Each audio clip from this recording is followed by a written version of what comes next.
Hello అండి, ఎలా ఉన్నారు? మనము చక్కటి తెల్లటి మల్లె పువ్వుల్లాంటి కంచం ఇడ్లీకి ఉల్లి చట్నీ చేసుకుందామండి. ఈ ఉల్లి చట్నీ చేసుకుంటే ఇడ్లీ సూపర్గా ఉంటుందండి. మనం నోట్లో వేసుకుంటే కరిగిపోద్ది, అంత బాగుంటుంది అనమాట ఈ చట్నీ ఇడ్లీ. ఒక చిన్న కుక్కర్లోన మనం కొద్దిగా ఆయిల్ వేసుకొని, ఆయిల్ హీట్ ఎక్కిన తర్వాత ధనియాలు, ఎండుమిరపకాయలు, జీలకర్ర వేసుకొని చక్కగా వేగిన తర్వాత మనము 1/2 కేజీ ఉల్లిపాయలు కోసుకొని చక్కగా అవి వేగించుకోవాలండి.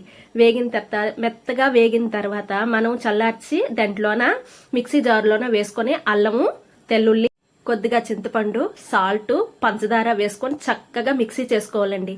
దీనికి తాలింపు వేసుకొని కంచం ఇడ్లీ తీసుకొని అవి ముక్కల్లా కోసుకొని చక్కగా ఒక ప్లేట్లోకి వేసుకొని ఈ చట్నీ వేసుకొని తింటే సూపర్గా ఉంటుందండి. మళ్ళీ మళ్ళీ చేసుకుంటారు మీరు ఈ చట్నీ.